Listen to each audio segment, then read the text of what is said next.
আমাৰ দলেৰ বিধায়ক হই ওপেন ৰাইজৰ দলেৰ ক্যানভাস কৰি আছে। 4টা ক্যান্ডিডেট দিছে, আলগাপুৰত জয়নাল, হাইলাকান্দি কমৰুল, আৰু আমাৰ ইয়াত আমাৰ সমষ্টিৰ ভিতৰত জহিৰুদ্দিন, আৰু আমার জামিরা শাহবাজত এটা ইন্ডিপেন্ডেন্ট ক্যান্ডিডেটর কাম করি আছে। সিজন আমার দলের এআইডিএফর দলের বিধায়ক, আজি লজ্জা নাই এই বিধায়কজনের। আমার অখিল গগৈ ডাঙ্গরিয়ার লজ্জা নাই। অখিল গগৈ ডাঙ্গরিয়া সদায় আমার এআইডিএফর বিরুদ্ধে কথা কয়, আমার আজমল সাহেবের বিরুদ্ধে কথা কয়। আর আজি মই দেখিছো এই অখিল গগৈ আর আমার আলগাপুরের এআইডিএফর বিধায়ক জয়েন্ট হয়েছে। আমি শুনা নাই কেতিয়া এআইডিএফর দলের বিধায়ক রাইজর দলত যোগদান করিলে। এতিয়া রাইজর দলের হই কাম করি আছে, আর আমার ইয়াতে এটা ইন্ডিপেন্ডেন্ট ক্যান্ডিডেটর কাম করি আছে। সিহঁতে টকা লৈছে নে না মই লৈছো? সিহঁতে মামার কাম করি আছে। মামার লগত রাইজর দলের লেটগেট আছে, নিজামুদ্দিন চৌধুরীর লেটগেট আছে।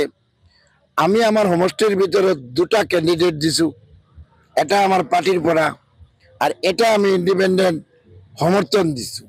আপনালোকে দেখেছি আমার যেটু দিলওয়ার হোসেন বড়বইয়া রামচন্দ্রী নিবাইচার বোন হাইলাকান্দি জেলাখনের ভিতৰত সবচেয়ে বেশি ভোটত জয়ী হব। আৰ নিজামুদ্দিনে আলগাপুৰ বোয়ালিপাৰ সমষ্টিৰ ভিতৰত একো মিটিং পাতিব পাৰা নাই। আমাৰ ইয়াত আহি কৰ পৰা দল লৈ আমাৰ মানুহবিলাক বিভ্ৰান্ত কৰি আছে, আৰ আমাৰ নামত বদনাম দি আছে। এইটো এটা উদ্দেশ্য প্ৰণোদিত ৰাজনীতি কৰি আছে। এইবিলাক ৰাজনীতি ৰাইজে মানি নলয়। কাউন্টিংৰ পাছত আপোনালোকে দেখিব, আৰ ৰাইজে নিজামুদ্দিন চৌধুৰীক এতিয়া উলংঘ কৰিব। আগতে অখিল গগৈ ডাঙ্গৰিয়াই আমাৰ এইটো স্পষ্টীকৰণ দিব লাগে, আলগাপুৰেৰ এআইডিএফৰ বিধায়ক কিয় ৰাইজৰ দলেৰ ক্যানভাস কৰি আছে। জহিৰুদ্দিনেৰ যেটো গোটেই যিমান মিটিং আছে এই নিজামুদ্দিন চৌধুৰীয়ে কৰি আছে। এতিয়া সি আমাৰ এআইডিএফৰ দলক বৰাকত পেলাব। সেই কথাটো কৈছে যে এআইডিএফৰ বিধায়ক অখিল গগৈৰ লগত কেম্পেইন কৰি আছে। সেইটো স্পষ্টীকৰণ দিওক। এআইডিএফৰ দলত কেতিয়া এলায়েন্স কৰিলে? আমাৰ দলত কৰা নাই। আমাৰ বিধায়কেৰ লগত কেতিয়া এলায়েন্স কৰিলে?